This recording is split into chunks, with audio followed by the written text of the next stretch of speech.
যেমন চালাচ্ছিলাম সেরকম ভাবে আমরা আমাদের শান্তিপূর্ণ অবস্থান চালাবো। সেটা জানি না, তবে আমি ওদের পাশে আছি, আমি এগুলো বলতে পারি, ওদের আমি পাশে আছি।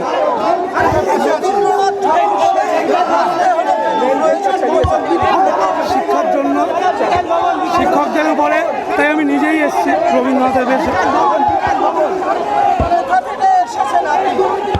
কাছেই আমি। আজকে দেখেছেন সবার ভালো হোক, যারা যেটা চাইছে সবার ভালো হোক। আমি কার কোনো বলবো না, আমি শিল্পী হিসেবে বলবো সবার ভালো হোক, সবার জয় হোক।